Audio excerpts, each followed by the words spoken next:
All right. Okay. Hello, everyone, and welcome to the Games Are Fun podcast. My name is Luke Armstrong, and I'm your host.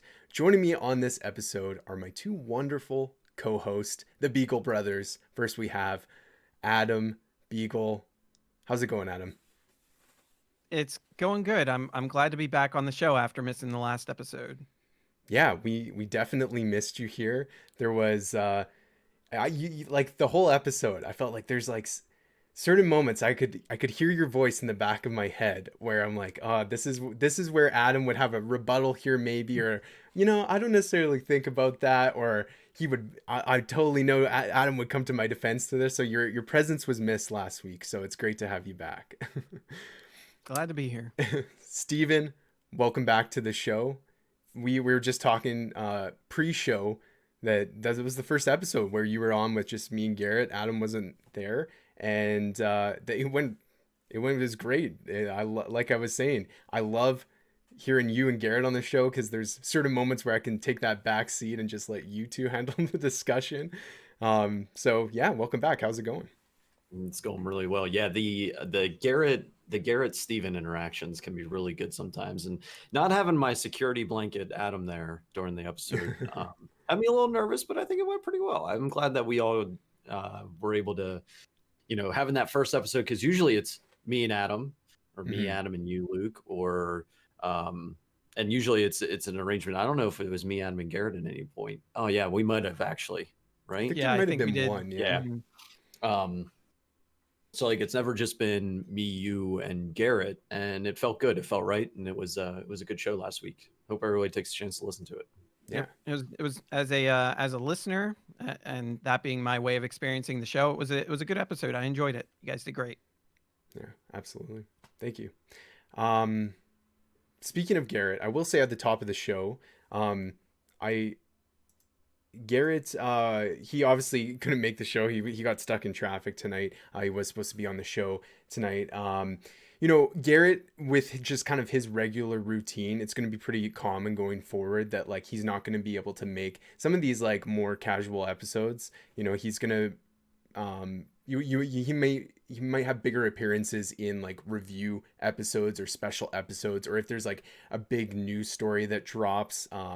He can maybe find the time then, because he has a lot going on in his personal life, as we all do. And this show, every single I tell these guys, like it's for the fun of it, you know what I mean? Like our personal lives take priority. If we need to take a week off like we did last week to just kind of sort things out, then that's okay, you know what I mean? But we really appreciate you guys coming back when we do take those breaks, because there is that sense in us when we're creating content, whether it is streaming or doing the podcast. When you take that break, there's a little bit of anxiety of going back into it. We'll have people forgot about us or whatever.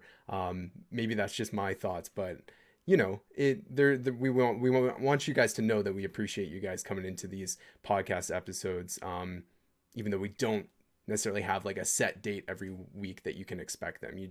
You always show up for them, so we can't thank you enough for that. But enough with that.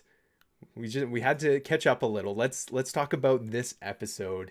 um Pokemon Day 2021 passed, as well as the state of play. That was last episode. We kind of, me, you, Steven, and Garrett gave our kind of predictions, and um, pretty much none of them, like we had some that were in the ballpark-ish for sure, but we played it pretty safe. And so we're going to give our impressions. Obviously, these events happened a while ago now. We're, I don't know, like a couple weeks away. I think we actually recorded that last episode the night before the state of play, and what would have been a couple days before the Pokemon event. So we pretty much like we missed the schedule. We couldn't get those hot reactions to you guys, but we're still going to talk about it. We were supposed to have friend of the show Nishan on to talk, because he's kind of like Mr. Pokemon. And speaking of Nishan, I'm going to turn over to you, Adam, because this is, I think, the first podcast back that episode 2 of Level Grinders actually released. Do you want to share a little bit of details about that episode? Sure. Yeah, that episode was an absolute blast. We were talking about Gen 1 Pokemon. It was me and Steven, who's my normal co host for the show. And then Nishan came on as a special guest because he's super into Pokemon. And yeah, we just had just a really fun discussion. It was great to reminisce and make jokes and just talk about Gen 1 Pokemon. And yeah, it was a really solid time. I enjoyed it. He was a great Nishan was a great guest. I'm actually really bummed that he's not able to make it on this episode because he would have been great on here too. But yeah, yeah. So definitely go check it out. Episode 1 was Chrono Trigger. Episode 2 was Pokemon Gen 1, and I think we have episode 3 hashed out that should be coming later this month. Yeah, I'm excited for that episode 3. It's going to be a doozy. It's going to Yeah, be a really good one. definitely. I think a lot of people are gonna come out for that one for sure too. Steven, any thoughts on Level Grinders episode? You were on that. Pretty much the same thing. I mean, it was a trip down nostalgia lane, right? Oh So man, yeah. we got into the locations in Gen 1, our favorite Pokemon, our least favorite gym leaders, least favorite, just kind of knocking out all the different topics that you can have over a game like that, and kind of celebrating what would have been the game that kicked off a revolution, really, whenever it comes to the type of content that you're getting from them, because it's everywhere now, Pokemon, and just kind of looking at where those beginnings were, and looking at And our first love in that series. yeah, and it's great too because it's like it's a game for everyone, right? Like Nishan, who's not an RPG player, like we might not ever be able to get him on another episode of Level Grinders unless it's another Pokemon game. And that just goes to show that like anybody can enjoy Pokemon. Mhm. So it's just a testament that it's just a game that anyone can play and enjoy and love and has been enjoyed and loved for many years now. Absolutely.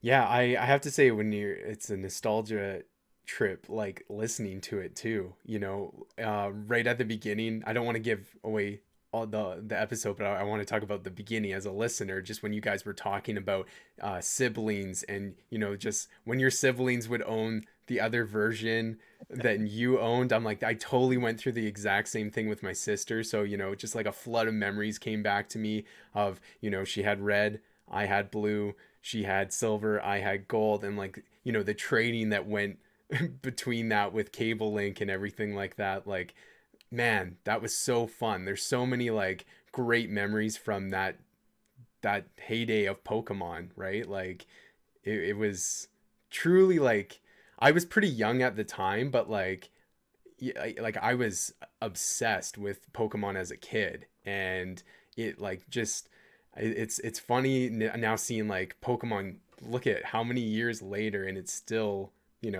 going strong. So yeah, we're gonna get right into that right now, talking about that. But before we get the show started, we want to remind you that Games Are Fun is a weekly podcast. Each week, Adam, Luke, Steven, and I get together. Oh, that's Garrett was gonna host this. Adam, Steven, and myself. Me, myself, and I get together to talk about video game news, trend industry topics, and give reviews on recent game releases. The podcast is available on all your major podcast platforms, Google Podcasts, Apple Podcasts, Spotify, Anchor. Just search for Games Are Fun on whatever podcast service you use. And if you like the show, make sure you subscribe so you're notified when new episodes go up on podcast services. We currently are streaming this episode live on twitch.tv/Games Are Fun Podcast. And to you audio listeners, I have seen the statistics, and looking at our audio plays, there's definitely an audience that has moved over to Twitch, I believe. I see that. So all I'm saying is we don't want all you guys, like, we appreciate, we love that we got both platforms. I know for myself, it's much easier to have those audio moments. You can't always catch the live streams, but the live streams are a lot of fun. We have a little pre-show, a little post-show. So make sure you head over to twitch.tv/Games Are Fun Podcast. Follow us, and yeah, join us in on these episodes live. And if you can't catch them live, like I said, they are going on our YouTube channel, and you can catch them on there. So just look in the show description for the link to our YouTube channel. We don't have a a custom URL link right now. But I think that's pretty much it for the general rigmarole. We talked about level grinders already, and so let's get into our first story here, guys. Sony State of Play. So the first one in a while, we got a look at PlayStation's lineup for PS4 as well as PS5. There's some big first party games like Returnal. We got to look at Final Fantasy V getting that PS5 version. So overall, like, what do we think? Seven, you Or mean? sorry, 7. Did I say 5? You did. Mm. Yeah. That would be If something. only if we could get a If Final only. Fantasy V Yeah. remake like Yeah. 7, hell yes. Sign me I'm in. up. Yeah. Yep. I hope you just willed it into existence, Luke. Me I'm too. calling it right here. You have me to thank in 5 years when that comes out. But Final Fantasy VII Remake, getting that integrate announced for PS5. Let's turn it over to you guys, because you are the Final Fantasy experts and you guys love Final Fantasy VII. We've talked about it. We talk about all the time on the Games Are Fun podcast. So let's talk about what these updates bring and kind of any general thoughts we have on it. So I'll turn over to you first, Adam.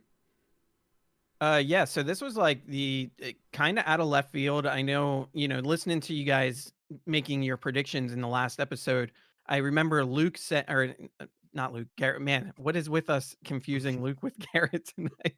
Right. So Garrett had mentioned, he's like, we're either going to see something Final Fantasy, or we're either going to see Final Fantasy VII Remake Part 2 or Final Fantasy 16. And he was hella close with that. And you guys actually made him walk it back. So shame We on did. you guys, because he would have been right.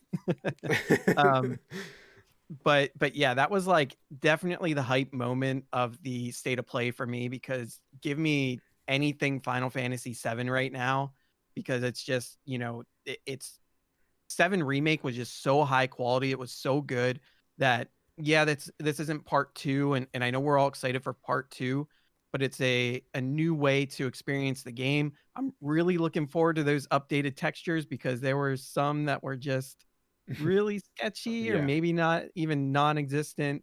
So it'll be nice playing through this game with faster load times. There's updated, updated like textures and graphics, and better frame rate. Like, getting the 60 FPS will be huge. And just, experiencing more story, more lore for the Final Fantasy VII universe. It's just going to be so much fun. I'm very excited for this. I just wish it was coming a little sooner. Yeah. I wish I could get my hands on a PlayStation 5. That's basically where I'm Oh sitting yeah, on this. that's right. You still need to do that. Yeah. So, like, my big hope is, of course, to get one by June 10th, to be able to have because if you have the Final Fantasy VII Remake on PS4, you get the free upgrade on the PS5 version, which is really nice. Now, if you did download the free not Game Pass. Oh my gosh, might as well throw Game Pass at Garrett all in PlayStation Plus. Yeah, the PlayStation Plus service. If you get the free one through the PlayStation Plus service, you won't get the free upgrade on the PS5 for that. So just bear that in mind with it. But I'm kind of hoping to get my hands on this. Like Adam, I'm excited for the faster load times, or rather lack of load times, better textures, all of those things added in. Plus, then, of course, we're getting that Yuffie gameplay and that whole section of game. And the really cool thing is it looks like it's interwoven through the story that we know from 7 Remake, which is going to be really cool. Plus, it's introducing things from, what is it? Would it be Crisis Core or?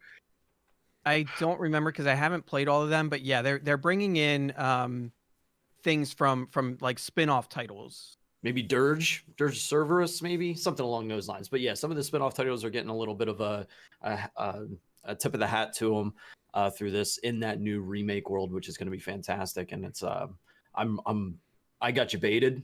I really thought that they were going to drop part 2 on us. I'm almost falling out of my seat watching this, and I was like, oh wait, it's okay, it's a DLC. All right, let me calm back down again. But yeah, super excited. Like it was at that moment whenever I saw Intergrade being introduced, that I was like, okay, it's time to get a PS5. It's time to do it. And I've been camping websites ever since, just watching and waiting to try and get my hands on one. Yeah, it is tough. Every now and then I'll like someone I'm following on Twitter, tweets out that they got one and the challenge, there's still so many challenges with that. I'm just trying to get one for a family member who is kind of in a very remote area and doesn't really have reliable internet access. So, you know, it's that challenge still of like when they're going in stock, they're selling out still like crazy fast. So, it's crazy because you and I, Adam, we're just sitting on our high horses here. We got our PS5 consoles, and then we have the audacity to talk about like, yeah, I haven't actually touched that console. I've just been kind of playing my Switch and my PC and Yep. like, but that's obviously with talking about lineup and games that are available on PS5 and waiting for that library to build and everything. But yeah, I'm excited to like we're getting to that year mark almost of when this game came out, and I associate this game with just like that beginning of the pandemic. Like really, I think that was like when most people kind of were already starting to work from home at that point in time. So like I just remember binging this game hard, and the change of weather, I'm associating it like with these thoughts of Final Fantasy 7 are coming back. So like Mm-hmm. it's great that it's just Same. like that timing of like we didn't even have to wait that long for this. Like obviously it's just like it's not like it's a brand new sequel or anything. It is just those updates, but I'm here for it. Like just give me more reasons to turn on my PS5 right now while we're waiting for some of those other first party games to make their way to the console. So It does put me in a bit of a weird position because I've been really wanting to play through the game again. So I'm sort of in this weird position like, okay, do I play the PS4 version just so I can play this again? mhm. Because I really, really want to, or do I wait and sit back for another 3 months until they release Intergrade and we get that update? So it's a weird position to be in right Mhm. now. I wish I was better at making decisions, but I think at this rate, like my indecision will probably just have me end up waiting Yeah. until June anyway. But yeah, I really want to get back into the game because it was just such a blast. And it's like, yeah, it's been almost a year, and I've been, over the course of the last couple months, it's just this little voice in the back of my head, play Final Fantasy Yeah. 7 Remake, do Right. it. I'm right there with you. But I did make the decision that I'm going to wait until Intergrade comes out to do it, because it's going to take the quality of life change that Intergrade is going to bring. Basically, is just going to help improve the experience that much more. You Mhm. were mentioning textures, Palooza. The one area where you're after the plate collapses and you're kind of climbing up the plate and you look out over it, and you called me out on this one because I was just like, oh, I thought everything looked fantastic. And you're like, no, you remember that? Pump your brakes a bit. You remember that one part? It's like, yes. Well, So I they think did it. even They did it too when you're underneath. What is it? The Sector 5 plate on the way to the Mhm. Mako reactor. If you look down too, it's the same thing. Like it looks like they pulled something out of the original PlayStation 1 version of the game. And so there's a couple spots like that. And then there was people always complain there was a door in Sector 7 slums that had like literally zero texture to it. And so yeah, just little things like that. There's little details just to create a Mhm. little bit more immersion are gonna be really nice. Yeah, increased frame rates on it, no load times, just those nice little quality of life things that I'm willing and ready to wait for. Playing it on the PlayStation 5, hopefully again by June 10th. We'll Mhm. see. Yeah, definitely. Hey, give me all the frames. Man, ever since I've come over to the PC side, I tell They're amazing. everybody it like how life like it sounds like I'm a sellout to this whole new thing, but like seriously, you get those higher frame rates, and console players are gonna start realizing that as they play more and more um, games, that are running at 60 frames per second. Even that is enjoyable and feels just so fluid and next gen. So it's going to be awesome to play that one when it comes to PS5. Then we had a couple other things. So, Kena, how do you guys pronounce this? So they pronounced it in the state of play as Kina. Okay. I thought it was Kenna, and then I heard it for I think the first time in State of Play, and they said Kina. I think So I've heard Steven say Kina. Maybe I've heard I think someone. Garrett definitely did in the last Someone did. episode I you was guys did like, when I was oh, is that listening. He what it's? definitely said Kina. I'm like, how does he know? Like, because I don't remember them ever saying the How name does of he it, know? and yeah, I don't remember hearing it before. But yeah, I don't know. He knew. Good job, Garrett. Good job, Garrett. It's coming to PlayStation 4 and PS5 August 24th. So pretty much just at the tail end of summer. Any thoughts on this slightly later release date than we maybe expected? PlayStation's Pikmin. I'll be skipping this one. I don't think I'm going to be picking it up, but it does look fantastic. Mhm.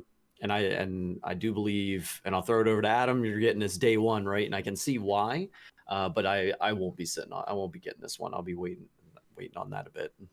Yeah, I think it's gonna be day one for me, and I don't know. Like I can kind of see where you're coming from with the Pikmin thing, but it's that I wouldn't call it that. Like I mean, you've got the little things to kind of help you out, but with Pikmin, like there's really no combat. Like they do all the work, and with this game, Keen is actually like doing combat and things around the world. So like I don't know. It seems like the very smallest like relationship to Pikmin that you could find, I think. But yeah, I think it looks good.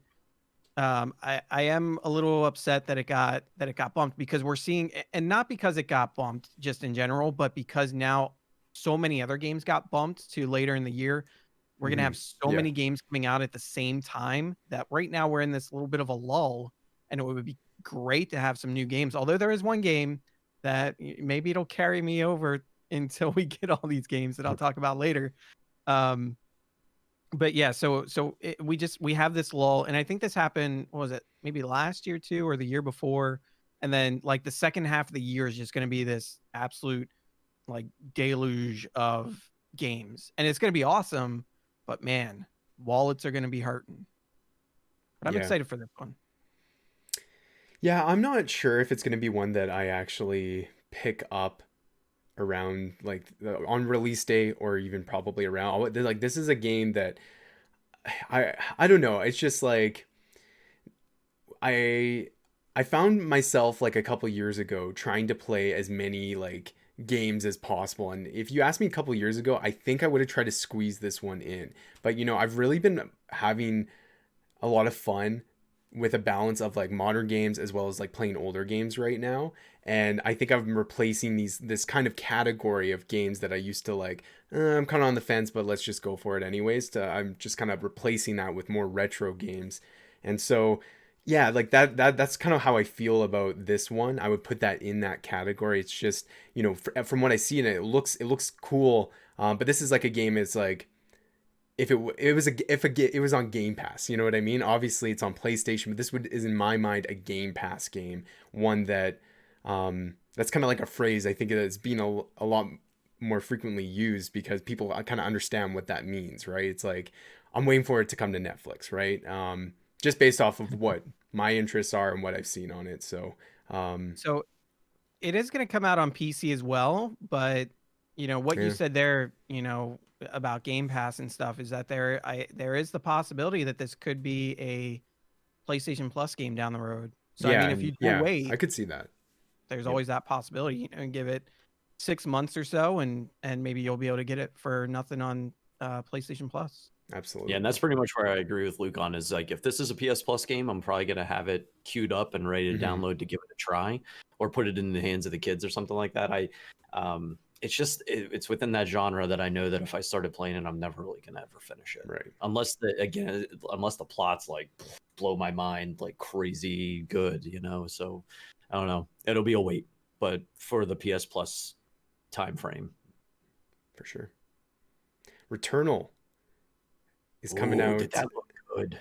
Yes, it did. Yep. I only saw a portion of it. I actually, so I kind of decided on this game that the first couple trailers, the one that was very cinematic at the reveal, and then the one that was more showing off the gameplay, it was Mhm. just like enough for me to like I wanted to kind of go in on that media blackout on it almost. Like it had this like sense of mystery of like surrealism in their environments. Like they're very abstract in some of the sections that they've shown off, and like I'm just so intrigued by the mystery of it. I kind of wanted to continue that mystery until I'm playing it for the first time. So I just wanted to preface by saying that I kind of skipped over this portion and made myself preoccupied while it was playing in the background. So I caught glimpses of it, but you know, I sometimes like to hang on. When we're reporting on so many different events and news stories, it can be tough to you know, um, focus on you want that moment to be real in the moment. Sorry, you got the spammers in the Twitch chat throwing me off my game, but what did you guys think? Like, this game seems to be, some people are on the fence. Some people are like, this game looks interesting, but I'm still don't really know if I'm sold on it. Steven, I'll turn it over to you. You say that you like the way this game is looking. What are your thoughts on it? So you know how, and I'm gonna go ahead and frame this into uh, FedEx Simulator, right? Um, Whenever they gave us, I don't even, man, I'm blanking on the name of it now because I'm trying to be funny. But basically, Death Stranding. So Death Stranding, they gave us this trailer, and it was kind of like, oh, this is really intriguing, right? They kind of did the cinematic. It's like, what's this game going to be about? What's going to happen? And then they showed gameplay of it, and it's like, yeah, go ahead and keep that. Probably not even PS Plus. Thanks a lot. Returnal does the same thing. They gave us this amazing trailer that kind of is just like, okay, draw us in, gave some interest, and then they give us the gameplay. And I'm looking at this gameplay on this last state of play, and it's just like, this is a day one purchase for me now.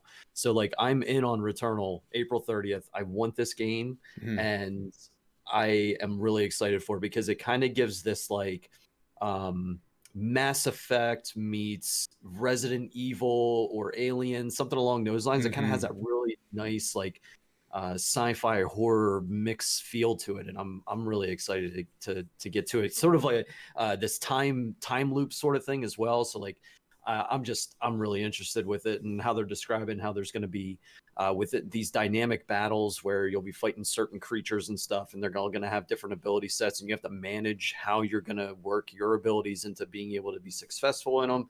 And then just kind of like these whatever it is that you're dealing with, kind of utilizing her memories to maybe unlock a portion of the story or something like that. Like a lot of I have a lot of interest in this game, and I'm really excited to play it. This is a day one for sure.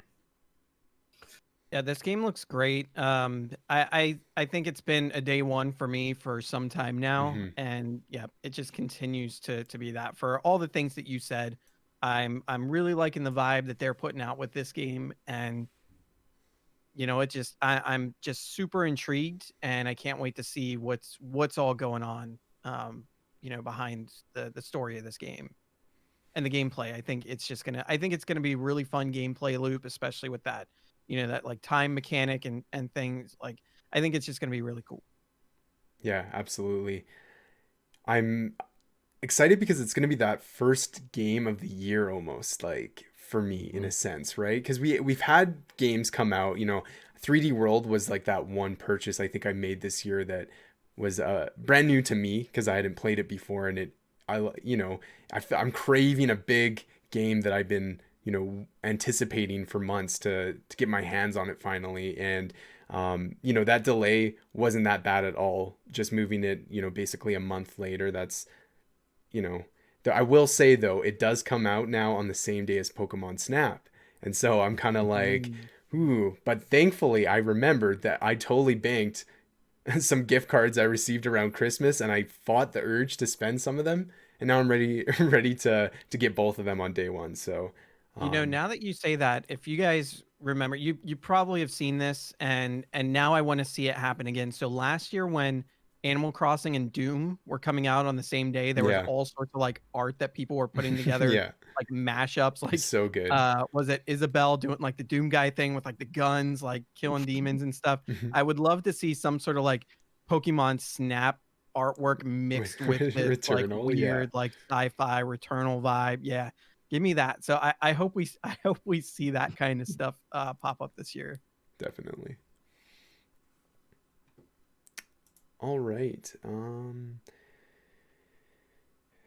then I guess, okay, I do want to just quickly mention that I did make a joke about Oddworld Soulstorm on the last episode, saying if we see that goddamn Oddworld game again, like when it just get this game out. I'm tired of seeing it at every goddamn digital press event that we've watched on PlayStation. Like I'm sorry, It really has grown quite stale, hasn't it? it's ridiculous. Like I'm not like an Oddworld fan by any, like I don't know anything about the series really, and but like even if you're an Oddworld fan, you got to be like, come on, we've seen this exact trailer literally be shown in like multiple different spots. So I just wanted to mention that real quick. But I think there's a big cult following for yeah, Oddworld. it seems like that it's not kind of one of game. those. Yeah, it's not one of those mainstream things, and luckily it's coming out very early next month, and we can get this thing out of the way for something else. Because and yeah, be done with it. And it's yeah, just, just be done. with these trailers that they're putting out, I don't think that they're selling anyone on the game. They're certainly not selling me. Right. They just it's one of those things they just kind of keep trying to force feed us. Like if we show it to them enough times, they'll like it and they'll all go out and buy it. It's like I don't think know that's if how that's it's gonna gonna work. work here. And here it is for free on PS Plus. That's Yeah. okay. Go Yeah, keep it. exactly. Yep. Yeah. Save my storage space. Thanks. you can't give it to, you would probably have to pay me You're right. to play it. Yeah. Yeah. I mean, for those that like it and they want to get it, great, go have a good time. It's not for the masses, but they just keep on showing it. Yeah. Yep. You heard it. You heard it here, folks. We hate Oddworld on Games Are Fun. If you're an Oddworld fan, you're not welcome here. In before Game of the Year 2021 at Yeah. Game Awards. Yeah, watch that happen. Oh gosh.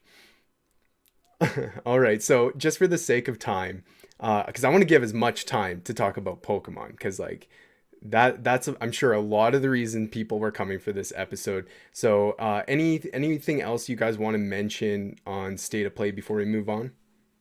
Yeah, let me just say, and Steven, he's probably gonna give me hell for this, but the dodgeball game looks pretty decent. I'm starting to come around on that. Yes. Yeah, I've seen it when it was in its I guess beta. It popped up. People were posting gameplay clips and stuff like that on, like they just were showing up on my feed, and I gotta say, yeah, you were right, Steven. If this game goes off, I'm definitely gonna give you full credit. I think PlayStation did a much better job of showing the game instead of that There you weird, go. like, the one from the confessional direct, room yeah. thing. Yep. Yeah, that just I think that took away from the experience. And then obviously too, on PlayStation 5, we're gonna get, looks like 60 frames a second, which I think it also just makes it look much better than the Switch version. Like it's not even so much graphical upgrades or anything. It's like when you can get that FPS, it instantly makes the game look so much more playable. So yeah, they did a much better job of showing that game off. Yeah, there's a lot of I'm really excited about it. I'm generating a lot of hype in the kingdom about it during the streams, because one of the things that we have going on is there's pineapple on pizza side versus non-pineapple on pizza side, and we're kind of the leader of the pineapple on pizza side, Polar. Me and him are going to be getting a match in this dodgeball game together to finally establish whether or not pineapple on pizza is better than, say, like a chicken bacon ranch pizza or something like that. So like, give Polar, me team chicken bacon ranch any day. Polar, if you Yep. listen to this, I'm Polar is team pineapple, right? Yep. Okay, Polar, I'm up for being drafted to team pineapple all day. I'm your man, so if you're listening to this, hit me up because I will defend the right for pineapple pizza in any argument. It's not right. Sifu is the only other one that I'll mention here. Yeah. Later on this year, I think this game looked fantastic. I think maybe it was Garrett who had said it or something, but I I feel like if they make the change to make the fists or make the hits sound a little bit harder, we're in for a real treat on this one. Whenever I was first watching, it kind of gave me the Daredevil TV show vibes with the kind of in the hallway brawls with all these other fighters coming at you and stuff. I'm pretty excited about that one. So Yeah, that would looks be good. my mention. Yeah, that shot of like in the hallway, like just honestly, just the camera angles that they presented with some of those fights, like looks so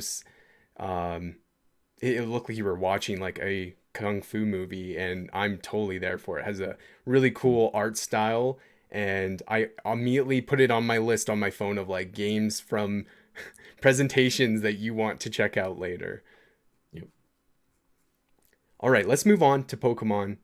Because like I said, that's what you guys are all here for. We wanted to make you wait, listen to the first half of the show, but we'll get right into the Pokemon. So when we were talking about Pokemon on the last episode, we actually didn't know of an actual direct that was happening yet. We were kind of just making speculation that one was going to, based on history, what history tells us, it should probably air on Friday. And sure enough, like we did wake up the next day and find out that the news came true, and we got a direct presentation. How long was it? It was like 20-ish, 25-ish minutes, somewhere 20, in that 30 ballpark. minutes, something like Yeah. that. So, not like this huge, robust presentation compared to some of the other ones that we've seen with the Direct and whatnot. The Nintendo Direct, that is. But they still pack like some crazy, juicy announcements in such a short amount of time. So, which one do we want to start with first? We want to talk about the remakes first? I think that's probably the best place to start. Okay, for sure. So, let's talk about these remakes. So, again, last episode we were talking about speculation on the remakes. Is it going to be Gen 2?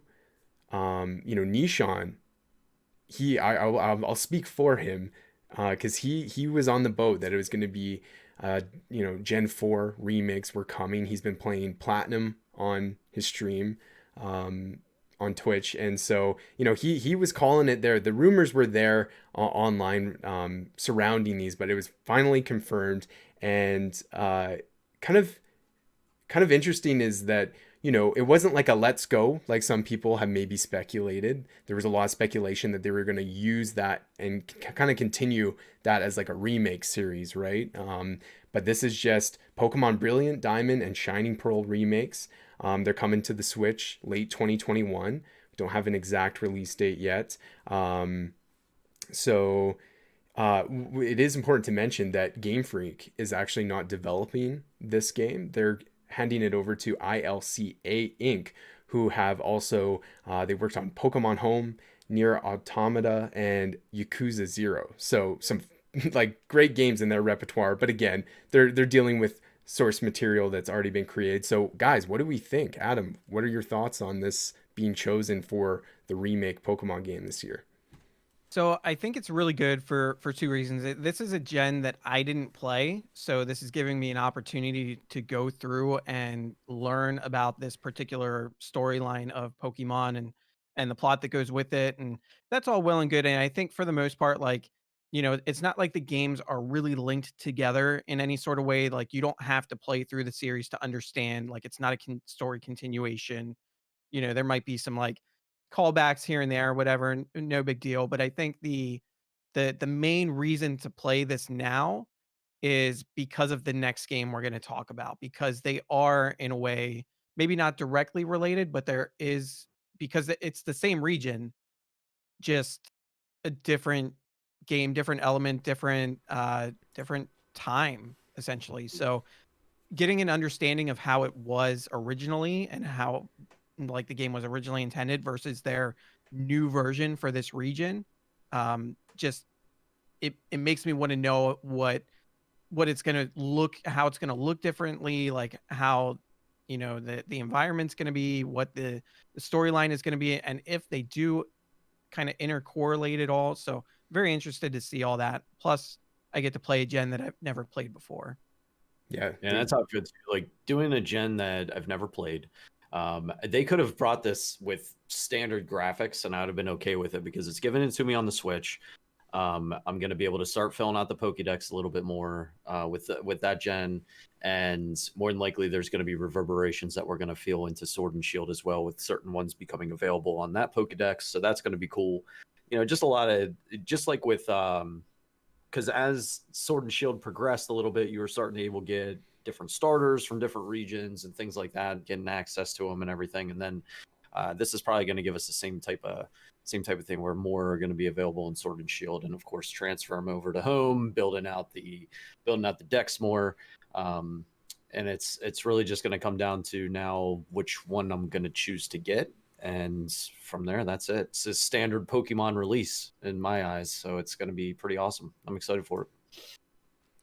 Yeah, this generation of Pokemon was weird because I came back to it well after it had released, I think. Because Ruby was kind of like that last generation of Pokemon where I took a kind of stepped away from the franchise. I think that's when I really got into like my console gaming on PS2 at the time, and just moved to a different genres of games. I really kind of had developed in as a gamer, or if you want to put it, I don't know, like my interests grew. And then there was like this weird situation where my younger sister had a DS. I had no interest in having one because I had my PSP. I was rocking the PSP, and she lost one.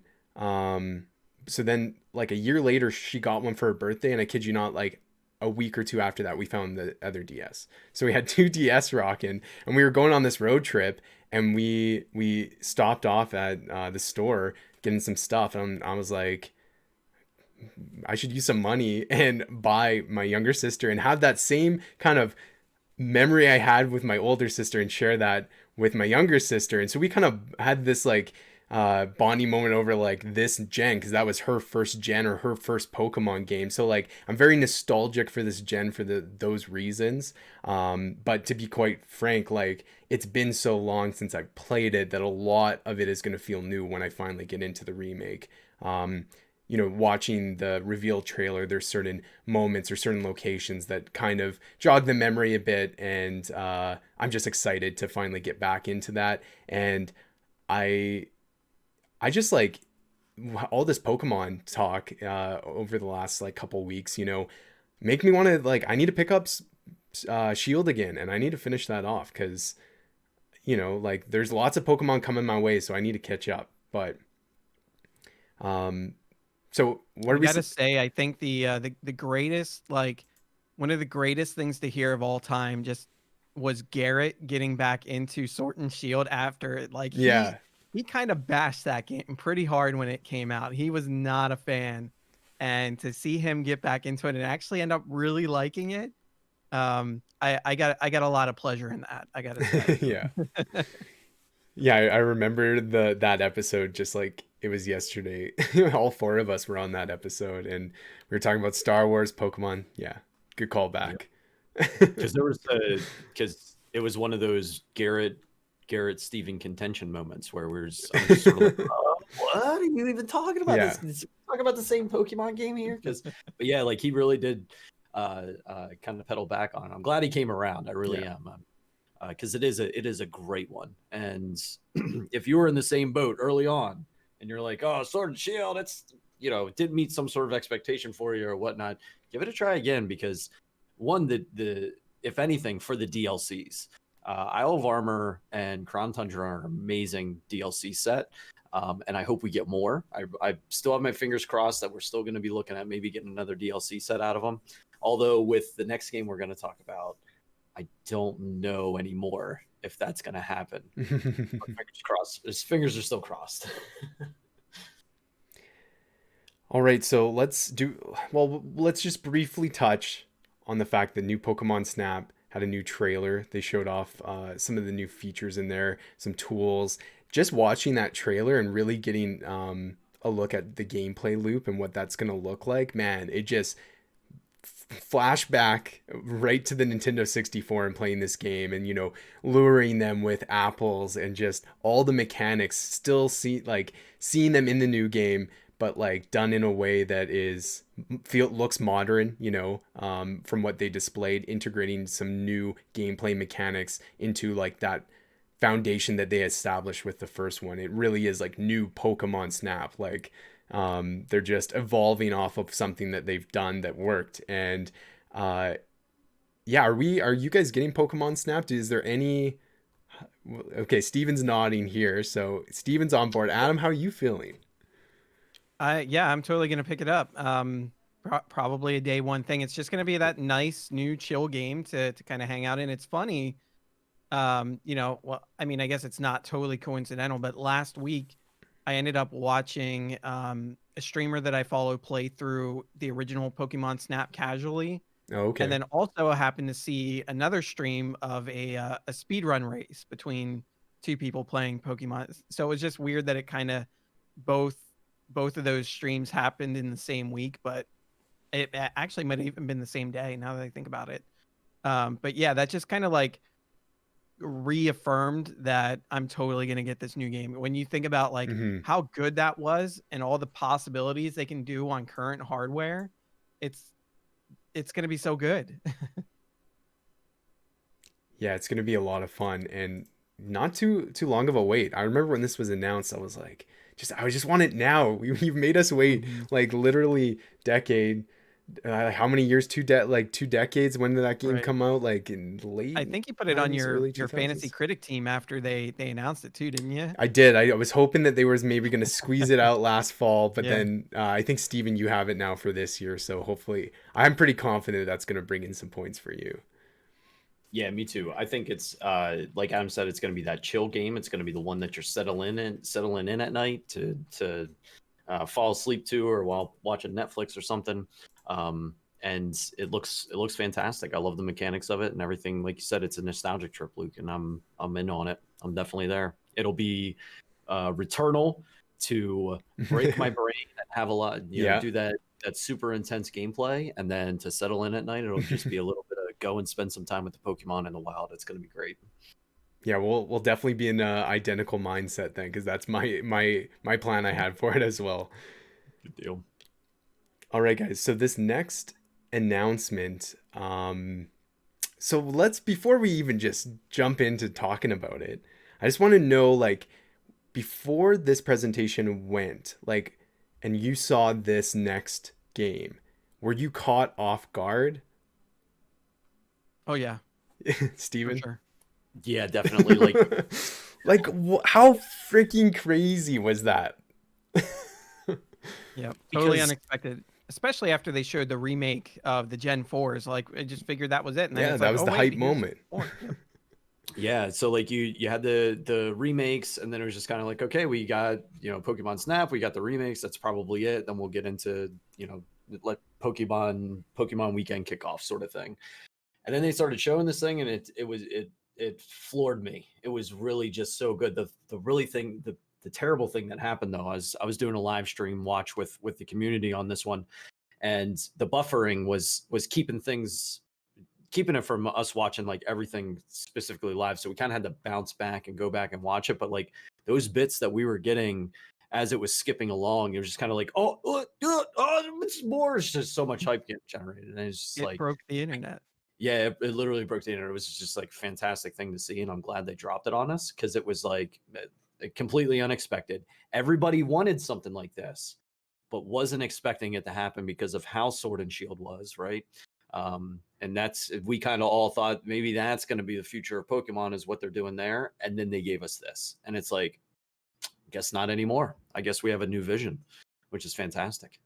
And the way they framed it too, right? So after they showed the remakes, they were like, "Oh, and by the way, we're working on another mainline title," or however they said it. And that's it, kind of the same wording they used back when the year the Switch launched, that E3 presentation. If you remember, they're like, "Oh yeah, we're working on a new." I think they maybe showed the Let's Go games, and they're like, "Oh, by the way, we're working on a brand new title for Nintendo Switch," and that was it. They just told us they were working on it, and there was nothing else. So when they came on and they kind of used that same wording, it's like, "Oh, okay, like well, we're not going to see this for a while." And then they actually showed gameplay. I'm like, "What the hell?" Like This is awesome. Totally unexpected. So yes, Pokemon Legends Arceus. That's pronounced Arceus, correct? Okay. Arceus? Arceus. Arceus. I don't Arceus. know. I I said Arceus. always said Arceus. Arceus in my head. This is the problem when they don't say it. And we need the narrator. Pokemon Arceus. Coming to Nintendo Switch early 2022. Where's Nishon? He would know. Yeah, exactly. Garrett too. Garrett would know. Yeah. So this is going to take place in Pokemon Diamond and Pearl's Sinnoh region, but in the past, the feudal past, that is. So the game is set, obviously a long time ago in that region, and it definitely has that. We have to talk about because this was this just what the internet wanted to talk about when this game was shown off? Like, holy crap, like I could not escape some of the conversations, and it was like, okay, we get it, like just chill. Like, there's obviously a lot of comparisons to Breath of the Wild. Even certain shots of this trailer had that kind of look to it, and there's no denying that, right? Like, you look at it and it does have that aesthetic, but it you just it doesn't need to, like, we don't need to start comparing it to like whatever is this going, like they're just trying to, it's a Pokemon game that is a brand new direction that we haven't seen before. It's a take that we've been asking for. This is what I was hoping when Sword and Shield was coming out, when we hadn't seen that game yet. That's what kind of people were hoping, because we saw that Zelda got that treatment. We're like, well, when is Pokemon going to get that treatment? Because like, we're in this generation where you have this hybrid console that is played in the living room. It's not, so we're moving out of these portable games. We need some Pokemon, living room games that can be played on the big screen, and that typically means big open world games that are expansive. And yeah, I'm really excited.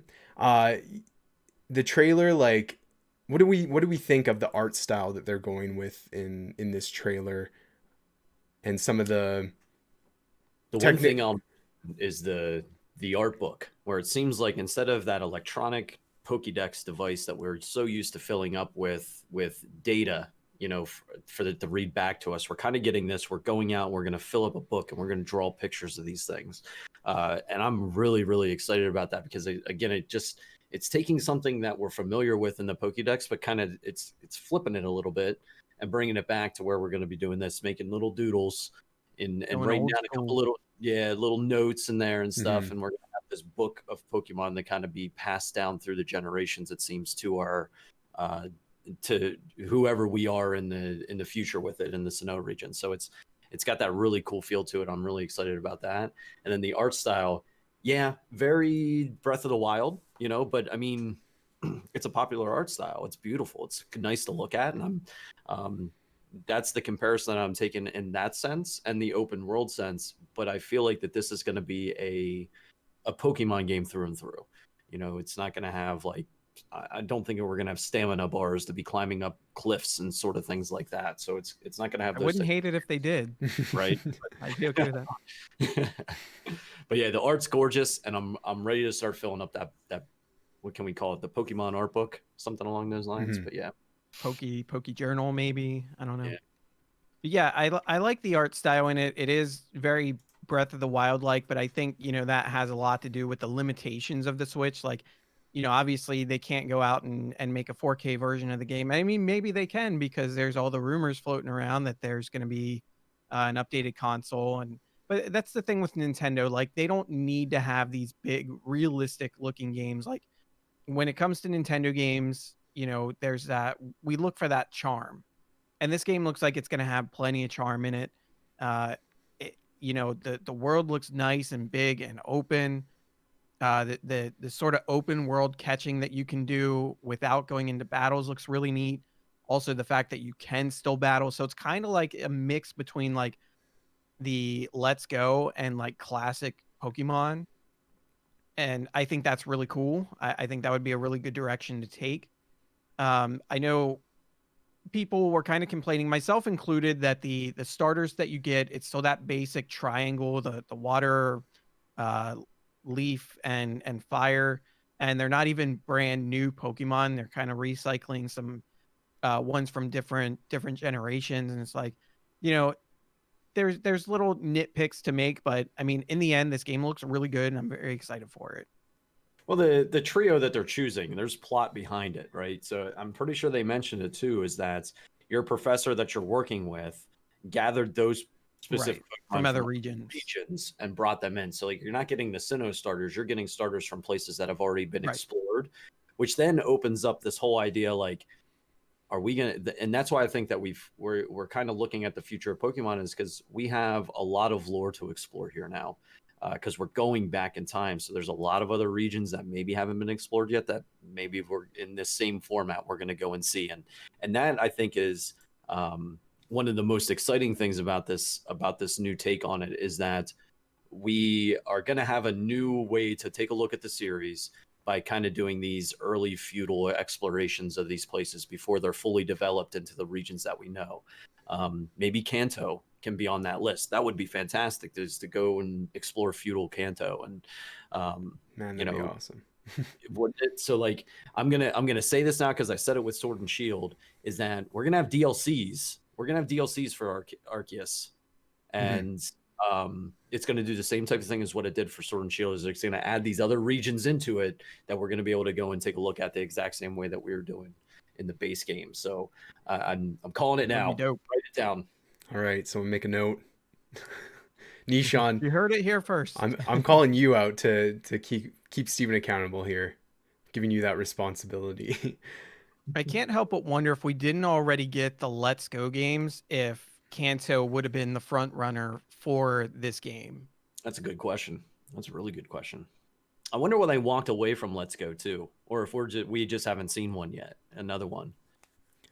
I thought I saw something online talking about Let's Go, and don't like quote me on this. This is like, I don't know if it was like a confirmed thing, just general discussion that I read or heard somewhere, but I thought I remember seeing something that Nintendo said that they never, or sorry, like Pokemon Company never intended to have Let's Go as like a franchise series, and that was like kind of speculation that kind of built it into being something that was like a confirmed true thing. Now, don't quote me on that. That like I can't vouch where that came from, but where's your yeah, but the thing is like they also can pivot at any moment, right? They can decide, you know what, we didn't plan for this to happen. Let's run with it, because you know they're known to do that as well. They obviously, they've been doing it for this long. They can keep going for sure with surprising us with new and innovative takes on this franchise. So now, where I want to sunset our conversation here on Pokemon, it's more actually talking about the platform that's going to be on, which is the Switch, right? It is supposed to come out in 2022. You know, probably fall, we can assume, is going to be fall 2022 is where I think I would personally put it.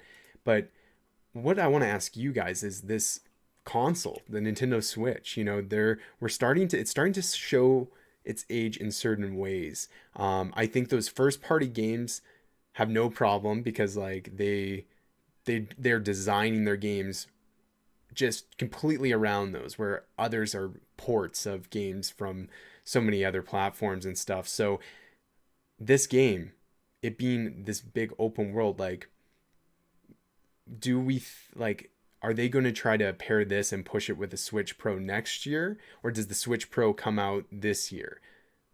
I don't know.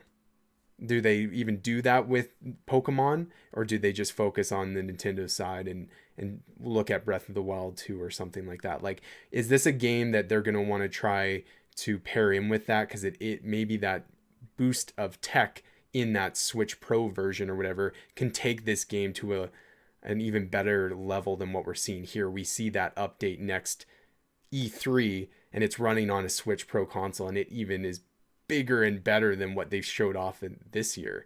Any thoughts on that? So I think if the rumors are true, and it's going to be whatever it is going to be capable of running like 4K, then I think it'll be probably next year, probably late next year even. If it's just like a step up, like a Switch Pro, then I think it'll be out before then, possibly this year. So it kind of, I guess it depends on what the console is actually going to be, and as far as like when it ends up getting released. But it does make you wonder, because it's been a while, and by this point you would think that we would have got that sort of half step up, that Switch Pro at this point. But also, if they're making it handheld again and we still have that core Switch experience, is it really going to be able to run 4K? I have to wonder. It seems improbable, but I know they use I think Nvidia stuff, so maybe with the new Nvidia chipsets and GPUs, maybe they are able to push that kind of stuff in that little package. I'm not sure. But yeah, I think it depends on what that next version is actually going to be, like how high end it really is going to be. Are the rumors true? And if so, I think it'll be next year. So if you remember Breath of the Wild, if we're framing it within that, Breath of the Wild had its Wii U release, and then it also had its Switch release. It kind of was split between the two systems. They were able to do that very easily between the two of them. We'll probably be looking at a similar situation with this, that if this 4K Switch Pro is coming, and really that begs the question is, do they even really need to do that, just because of how successful just the base Switch is right now? I guess it would depend on what they're trying to do with it in the future with third parties and things like that. But if that thing is coming, it's going to be a split release like that, where it's going to have the ability to be beyond the original Switch, but then of course have this Switch Pro ability as well, with maybe better graphics on it or something. My question that I would throw back at you is, does Nintendo really have to do a 4K system? Do they really have to? If they're not having any plans with third party, going for the Returnals or going for the Horizons or anything like that, do they need to do it? Do they need to? I don't think so. I don't think they do. I don't think Nintendo needs to do a 4K. Just keep doing your Nintendo thing. Bring the Nintendo charm. That's really what we all want, I think. Yeah, like, and to be honest, like, I think as 4K has kind of made its way into the mainstream vocabulary, everyone kind of understand what that means now. You walk into a store and they only are selling 4K TVs, right? A lot of the 1080s have kind of been moved out at this point, and I think a lot of people, like, even conversations I have sometimes, like, they think 4K translates to must be better, more pixels on the screen, but like there's so many other things, and Nintendo just does a great job of saying, like, look at, we have the evidence right now with the games that they have brought to the Switch, whether it be Breath of the Wild, whether it be Odyssey, like I don't think they need to do anything like that either. But I was just curious if you guys thought like an improved version or an improved system could even make this game stand out a little more. I'm interested in seeing how this game evolves and the looks we get at it, because it is very bare bones on what they showed. The world looks very kind of empty in a sense, but so does Breath of the Wild. And then you realize how big that world is to explore, and some of the details that are scattered in it. So it's gonna be fun when this one comes out, but I'm just like anticipating that next look at it. But unfortunately, it probably won't be until maybe end of this year, probably not until next year. They'll maybe have something E3 Direct. They'll probably have something for the E3 Direct with it, and then, but mostly I feel like. So like E3 Direct, and then maybe spring to give us an update. So similar to the Direct that they did now. So maybe Pokemon Day next year, they do another, like, here it is, and it's coming out in November, everybody. Yeah. Do a whole like Direct on it or something. Yeah. Fair. Or it's their E3 Treehouse game for next year. That very well could be it. It's their Treehouse game for next year, because they always do the deep dive on 2 during Treehouse. Arceus could very easily be their Treehouse game for next year. Yeah, they really do like playing Pokemon games in their Treehouse, I feel like. Yeah. And I think it's because they can spend 4 hours in the front half of it and not even scratch the surface of the game. And I think that's why Breath of the Wild was a really good Treehouse game. Sword and Shield was a really good Treehouse game, because they could spend a lot of time just within the first like not even the first quarter of it. Give us a good idea on what the game is all about, and then leave us enough mystery for what else is in our what else is coming our way. So that would be my guess, is that we're looking at maybe one more update. Maybe it could even be the same trailer that we saw at the direct during the E3 timeframe, and then getting Treehouse with it next summer for a November release. All right. Yeah. Okay. Well, that's it for the Pokemon discussion. We're gonna gear towards ending off the show here with catching up on what we've been playing. So let's move over into that now. I'm gonna actually ask you, Adam, what you've been playing recently. Oh boy, we're gonna be here for a bit. No.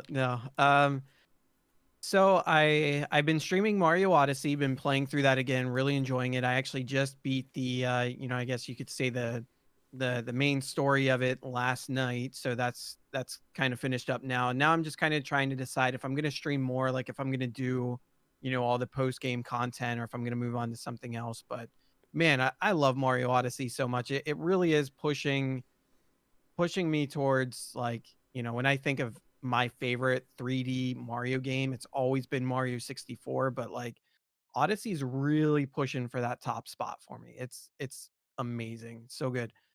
I also played Maquette last weekend. It's pretty short. I was able to get through it in just 2 sittings, and the second sitting was honestly very short. So, if I had a little bit more time in that first sitting, I probably could have completed it. It's a fun game. It's, perspective slash physics based puzzle type, style game. And so they did a pretty good job with it. There were some frustrations with it. I got soft locked a couple times, and I think part of that is because there's really only one solution for each puzzle, which I think was a little bit of a bummer. I would like to see a little bit more freedom when it comes to, solving puzzles. Just, could be multiple solutions for it, or whatever. But yeah, and there were some puzzles that were just extremely obscure. Like they just seemed way out there. And there were a couple where I was just totally stumped on, made zero sense. That I did end up having to look up solutions for a couple of the puzzles. It just made me feel really stupid. So if you're able to, get through without having to look these up, you're much smarter than I am, which is probably going to be the majority of people.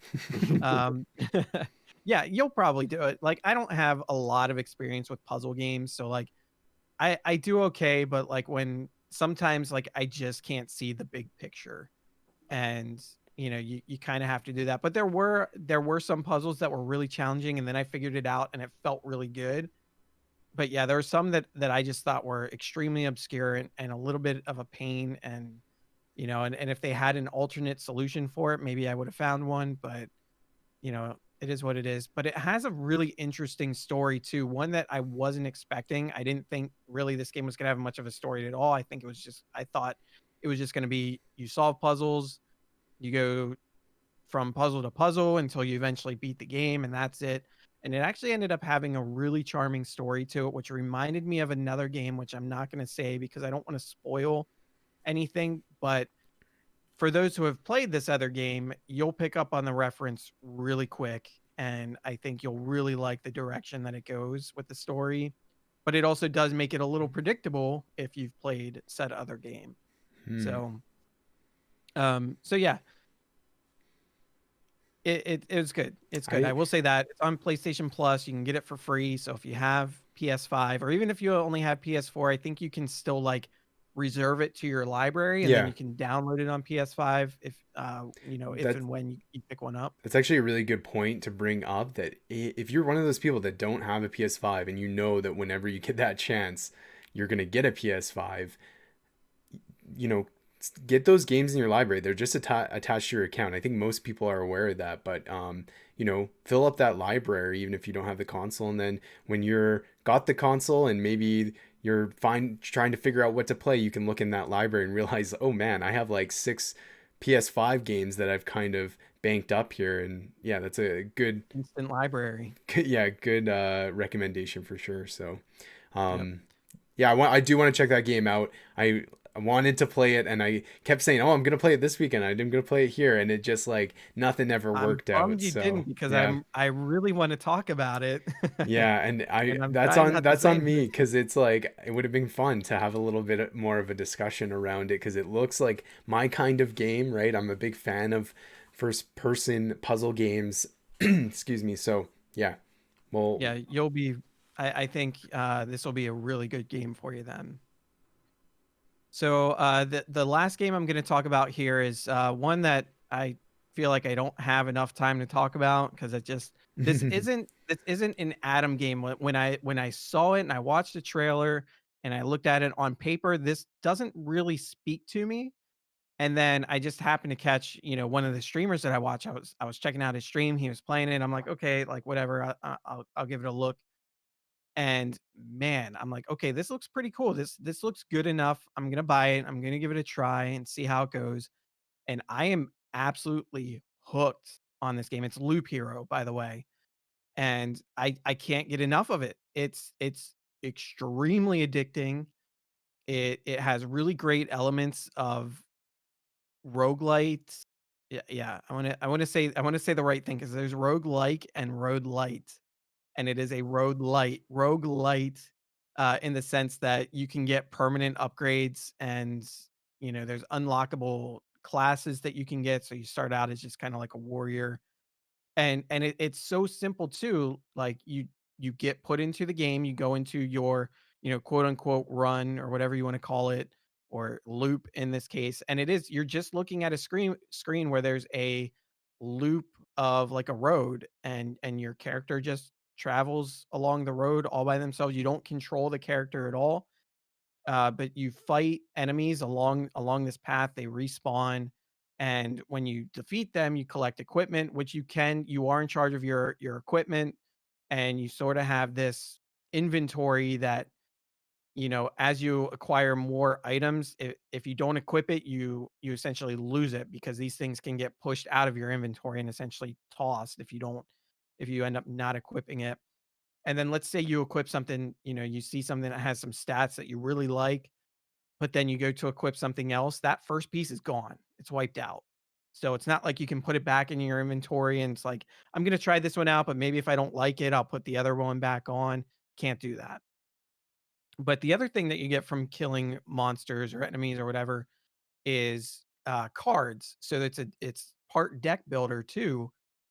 And with these cards, what they do is they're either structures that you place on the map or they're like resources that you place on the map. So the resources you might put off into, the corners or the sides or somewhere because you don't interact with those at all. They just sort of give you materials when you place them down, or they give you passive bonuses like extra HP or um, you know, uh, life HP regeneration at certain intervals, things like that that you can place, and they also give you resources too. And the resources, when you finish your run, either by dying or just sort of retreating back to your base camp, you use those resources to purchase buildings, which will either give you new cards that can show up in your deck during a run, so new structures, new resources, whatever.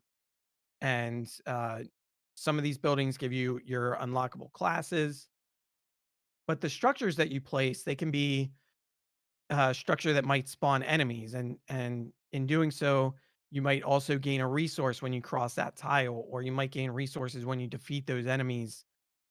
And there's just so much sort of synergy that goes into when you're placing these, or where you're placing these, because there's mechanics that come later on that you're going to want to defeat enemies because it's going to give you like a temporary XP that when you quote unquote level up, you can choose a skill, like a passive trait that's going to last you through the rest of your run. And so that can kind of that factors into your sort of loadout for the run that you're in. And there are boss fights too.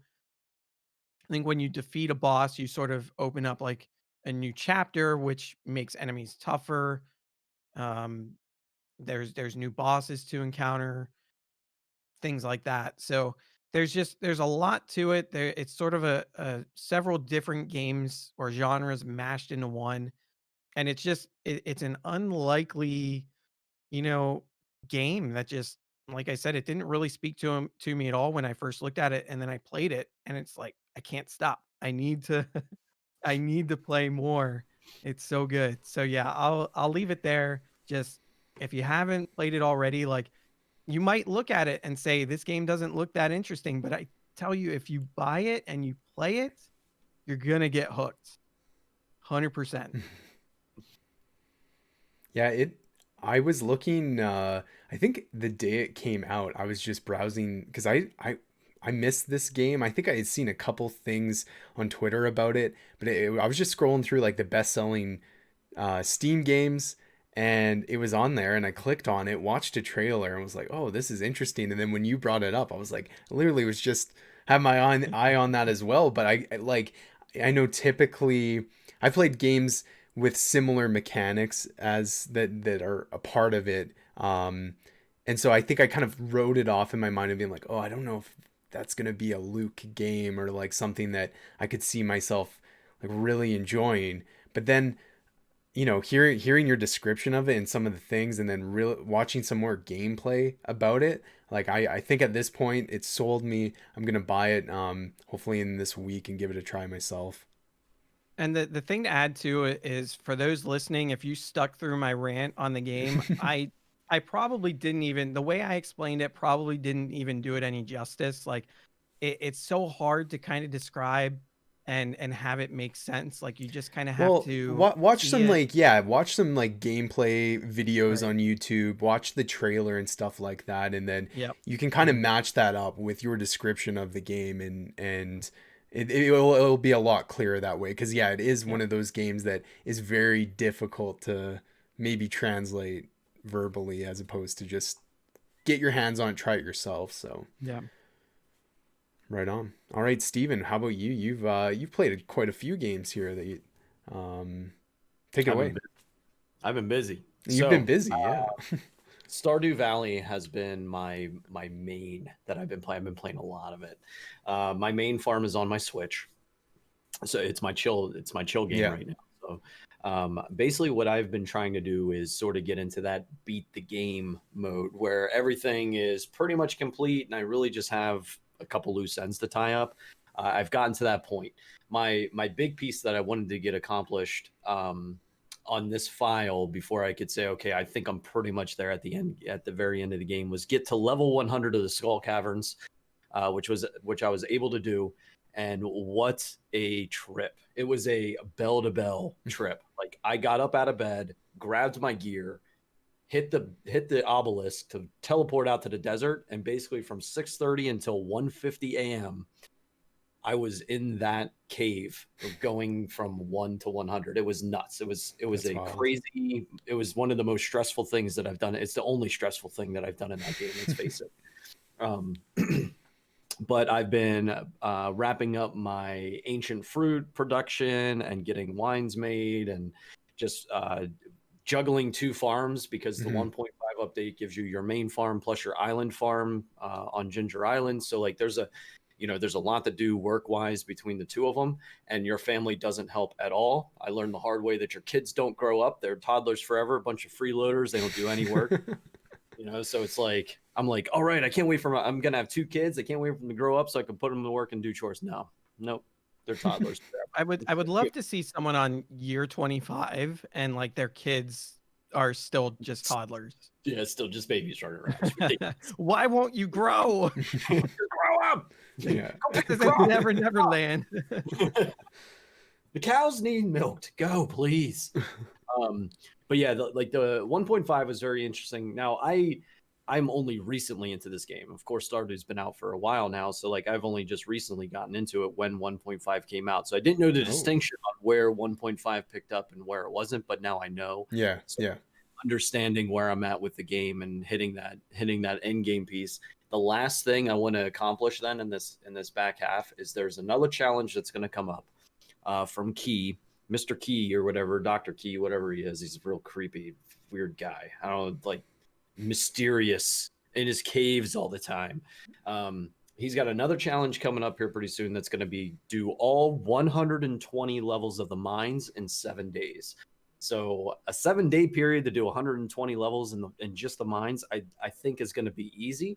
But we'll see, because I guess there's going to be some new challenges, maybe some stronger monsters, something along those lines, new materials to be found. But I've got a really nice strategy that I'm going to take in with me to that, which is basically just have a bunch of bombs and just blow everything up. So, and that's pretty like much it. how I do the Skull Caverns. Other than that, I've been playing Animal Crossing New Horizons because they had the Mario stuff come Mario out. update, yeah.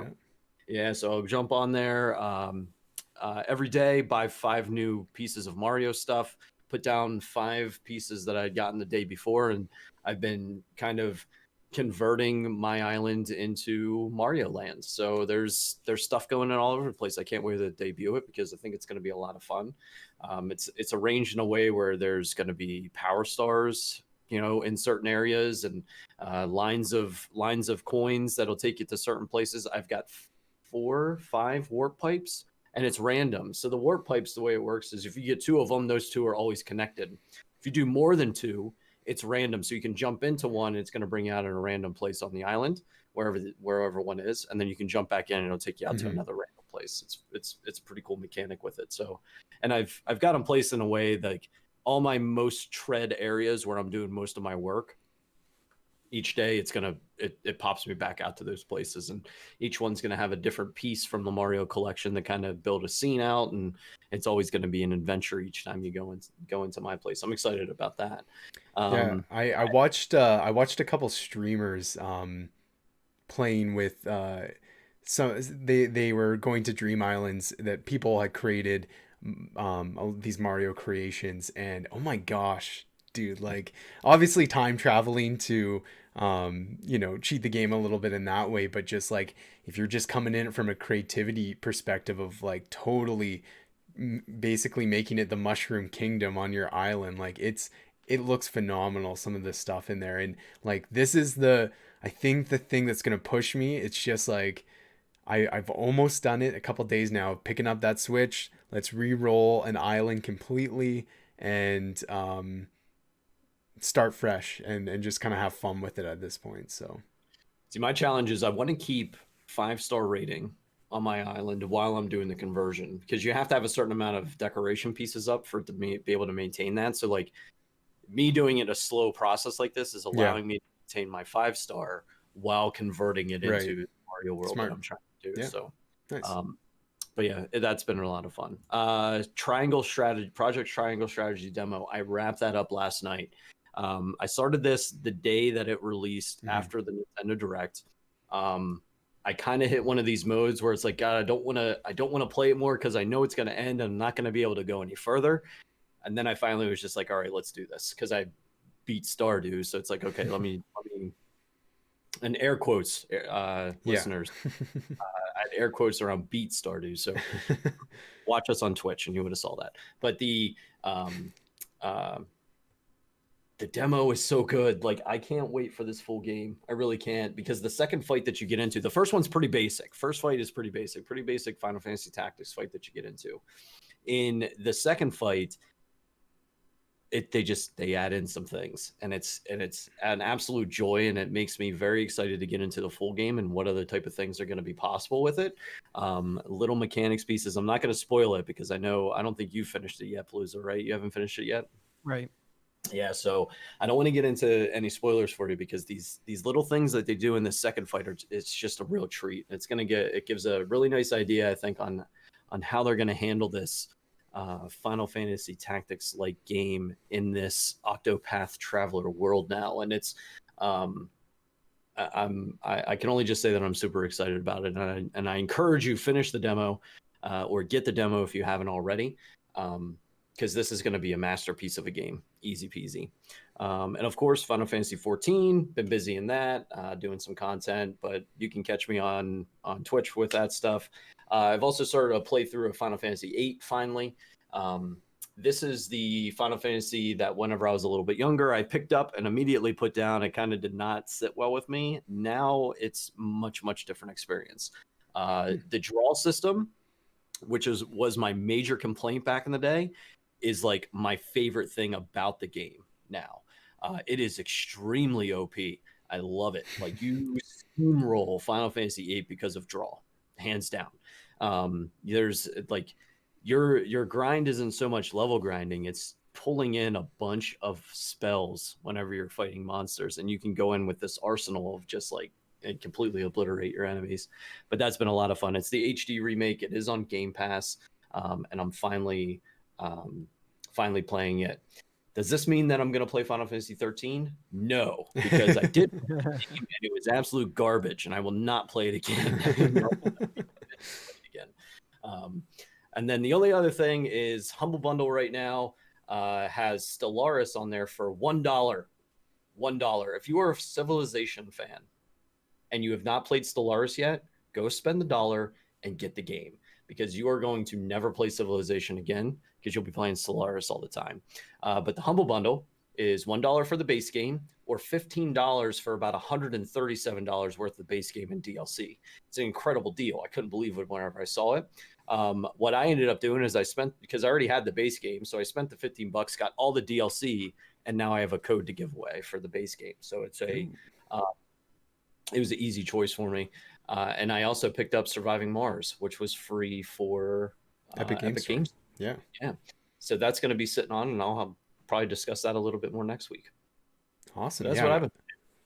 Great. Thanks. Yeah. I'm really interested in hearing more about Surviving Mars, because a game that like caught my eye in the past, tried it out on PS4. I was like, no, don't want to play this game on a console. I want a mouse and keyboard for that one. So didn't really explore too much in it. So you'll have to let me know as you kind of progress in that game what it's like, if it's meeting your expectations or not.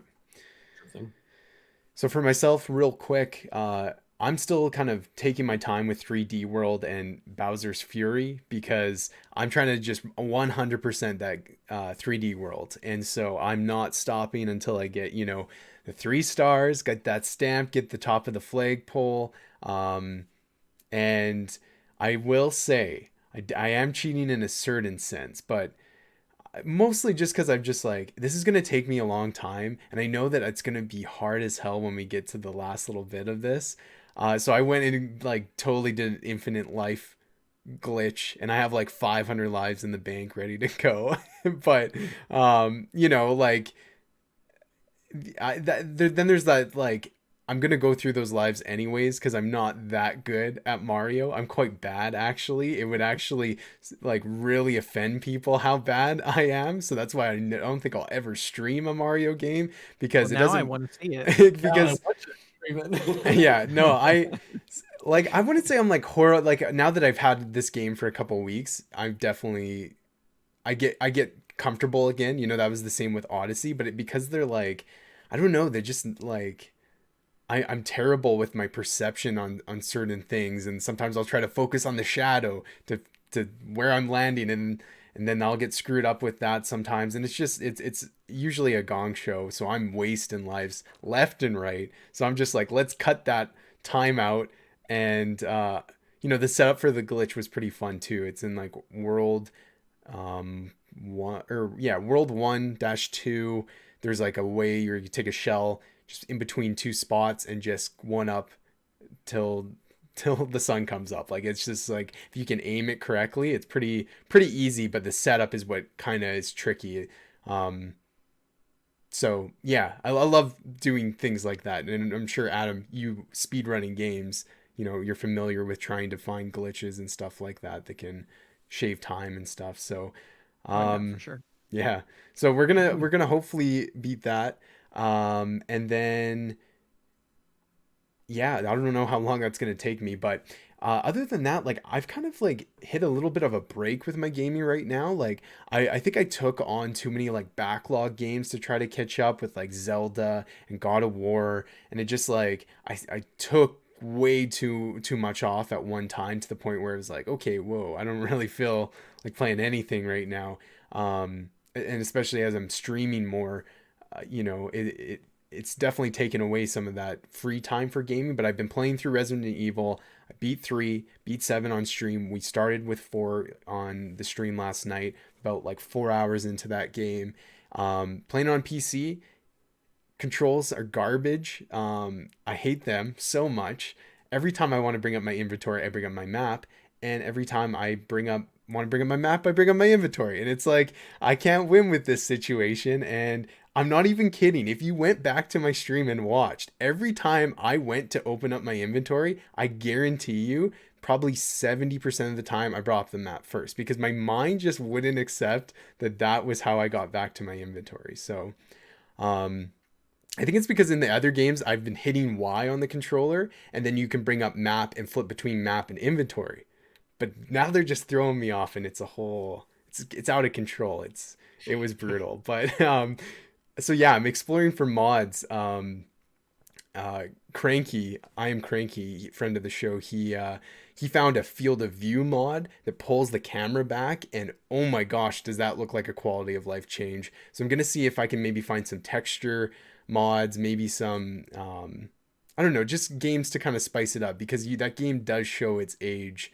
But you know, it is in that era of the GameCube and stuff, so it's modern enough that a lot of stuff translates well. If it was any older, it probably would have got, you know, it wouldn't meet that expectations. But it's fun playing an older game that's been out for a while, and honestly a fan favorite. I had people popping in my stream saying like, this is my favorite game.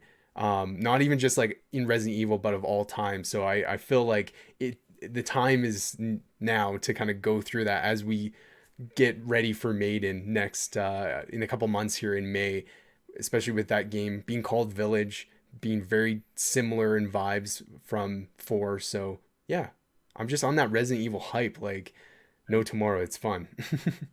So 4 is like, is it post Raccoon City? Like, yeah, like how's it on the timeline? it's post Raccoon City, yeah, for sure. And it's set over in Europe. You're playing as Leon, the president's daughter, or whatever. It's some dumb story. Like, she's been kidnapped by this like cult type people in this village, and it's pretty ridiculous. And it has those cheesy moments. I'm like, man, this is so like early 2000s vibe of just like these cut scenes, and the dialogue options when you go up to things and like press X to like check, and it'll be like, this table is caked with mud, it is absolutely disgusting. And it's like, then you go over to this bed and hit check, and he's like, this bed is totally spoiled with fluids, it looked like there was blood on here. And it's like, great observation. Like, I don't understand why he needs, like, they literally wrote like observations he makes on, and they're just so deadpan, so generic, and so like, great observation, Sherlock. Like, so there, it has this comedic side to it that I didn't expect. But yeah.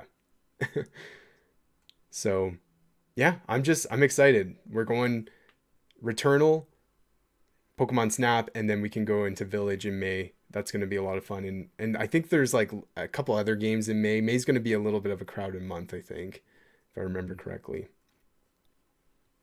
All right, let's wrap up the show with question of the week. So this is where we ask you guys a question over on our Discord channel. And if you're not a member of our Discord channel, you got to join right now, because we are having discussions over there on the daily. There's a lot of channels over there, not just for games. You know, we have food channels there. If you're just looking for a group of people that really like playing video games and just like having a fun time, come over to our Discord chat, where the kind of conversations continue after the show. And you can join that by going to invite.gg/gamesareFun. And last week or I guess a couple weeks ago, we asked, what was your favorite announcement from recent events and why? We were kind of broad with it because, again, at the time we didn't know a Pokemon event. But we got that Pokemon event, and first off, we got James Halliday saying, of course, also known as Butler Primus, I think, if I'm being honest, Pokemon Legends Arceus is my favorite, just due to the fact that it's the Pokemon that I've wanted since they announced a Pokemon game for the Nintendo 64. But I am pretty pumped for the Final Fantasy VII Intergrade and Final Fantasy VII Ever Crisis. Ever Crisis is the kind of like, here's all these, it's a mobile, isn't it? Mobile game, and all the kind of specific big events that occurred throughout. Yeah, I think it's supposed to catch you up on all those side stories. Mm-hmm. Okay. Should be interesting. Cool. Matt Hatter 11380 says Pokemon Legends Arceus and Diamond and Pearl remake. Lots of other good stuff coming, but those two got my hype level over 9,000.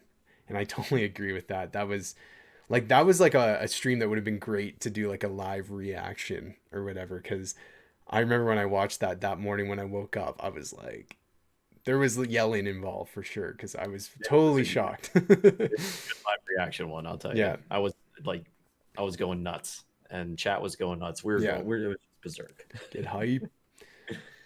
And then Taylor the Savior says Diablo 2 Resurrected and Pokemon Legends and the Gen 4 remakes. Most exciting news of the last week by far. Honorable mention to the game Saifu, though, as I loved what they showed from the combat in that game. Awesome. And yeah, Diablo 2, we talked about that on last week's episode a little bit with that remake there. Nishan just says 2 words, Sonoa remakes. So Nishan, like, he's probably so pumped for this. Like you said, he's been playing that platinum, preparing for it. So thank you guys so much for responding to this week's question.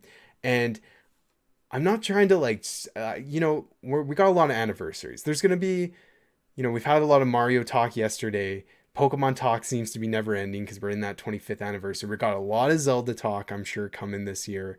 But what's that? Metroid as well. Yeah. Yep. So let's capitalize on these big franchises that are celebrating some big, anniversaries. And I want to keep that discussion going on Pokemon, as we get ready for Snap and the remakes coming.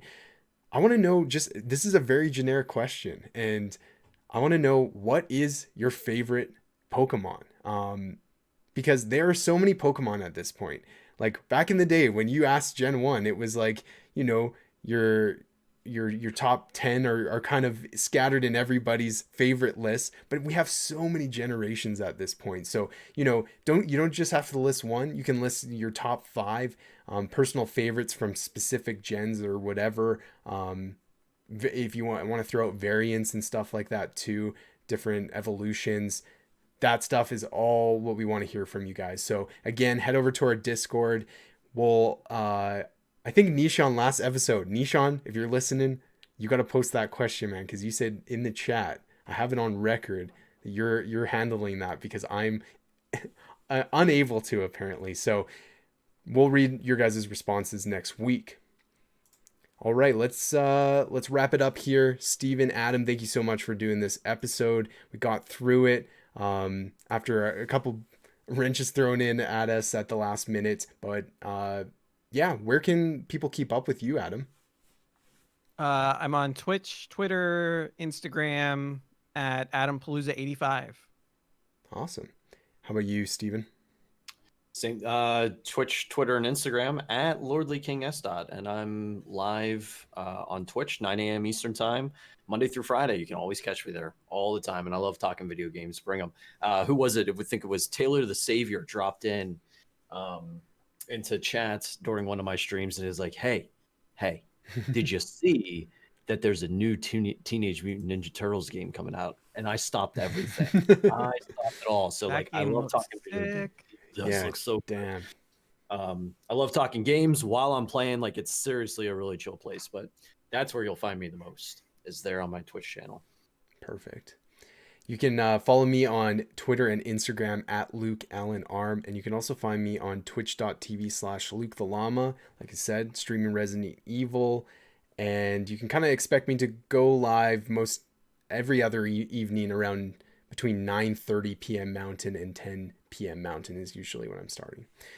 And of course, follow the show on Twitter at GamesAreFunPod, on Instagram at GamesAreFunPod, and make sure you get in that Discord server. We are talking about that Ninja Turtle game. We were talking about how cool it would be in one of the channels. There was a whole discussion on it, and then that announcement came like a week later. So we basically have this power of willing things into existence. So you want to definitely be a part of that. And yeah, remake. You did it, Luke. You did it tonight. Yep. Yeah. All right, everyone. Thank you so much for listening to this episode of the Games Are Fun podcast, and we'll talk to you all next week.